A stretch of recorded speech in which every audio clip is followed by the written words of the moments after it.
লেখা আছে যে মেইলটা আমরা পাঠ করে গেছিলাম যে আমরা 5 দফা দাবি নিয়ে আলোচনা করব এবং ট্রান্সপারেন্সি এবং স্বচ্ছভাবে আলোচনা করব। আমরা যারা আগে বলে গেছিলাম ওখানে গিয়ে আমরা আলোচনা করব যে স্বচ্ছতার মানে ওনাদের কাছে কি। আমরা গেছিলাম, আমরা প্রথমে গিয়ে লাইভ স্ট্রিমিং এর দাবি করেছিলাম।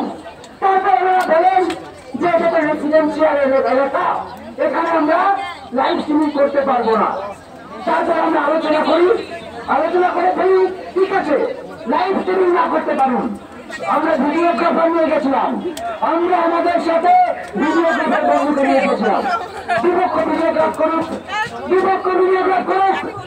কি বললেন যে না ভিডিওগ্রাফি করতে দেব না।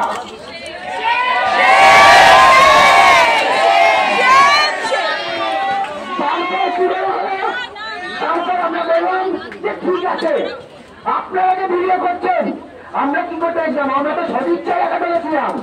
এনারা তো এটাই বলতে চাইছেন যে আমাদের নাকি সদিচ্ছা নেই, আমরা সদিচ্ছা দেখাতে গেছিলাম।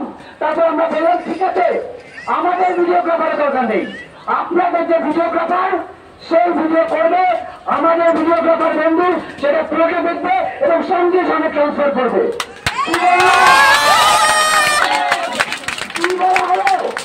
বলা হলো সুপ্রিম কোর্টে যতদিন বিচার চলবে ততদিন অব্দি নাকি ভিডিও আমরা পেতে পারবো না।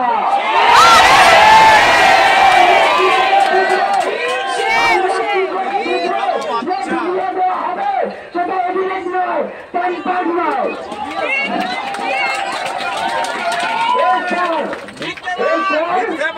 মাননীয় মুখ্যমন্ত্রী নিজের বাড়ির দরজার বাইরে এলেন।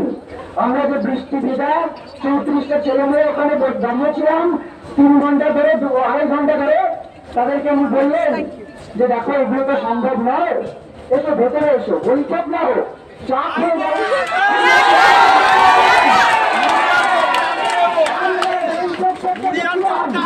আলোচনা করতে গেছিলাম, নিজেদের সদিচ্ছা দেখাতে গেছিলাম, কিন্তু তারপর কি হলো, উনি এসে বললেন যে দেখো আমার কাছে স্বচ্ছতার মানে হচ্ছে দুপক্ষে একটা মিটিং হবে, মিটিংয়ে যখন খুশি তুমি বেরিয়ে যেতে পারো, কিন্তু আমাদের যে মিটিং হবে সেই মিটিংসে দুপক্ষে সাইন থাকবে। আমরা তখন 3.5 ঘন্টা ওখানে বৃষ্টি ভেজার পর ওনার এই সদিচ্ছাকে সম্মান দিতে বললাম যে ঠিক আছে ম্যাডাম, যদি এটাই আপনার স্বচ্ছতা ধারণা হয় এটুকুতেই আমরা রাজি। এই কথা বলার পর কি বলা হলো জানেন, স্বাস্থ্য প্রতিমন্ত্রী চন্দ্রিমা ভট্টাচার্য এই কথা জানাতে আমরা 10 মিনিট দেরি করেছিলাম।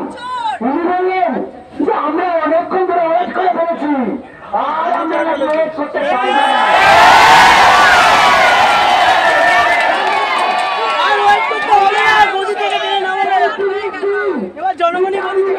অপেক্ষা করছি আমরা লাস্ট 5 দিন বৃষ্টিতে ভিজে রোদে পুড়ে এখানে ওয়েট করছি, আর ওনারা নাকি 3 ঘন্টা ওয়েট করতে পারবেন না।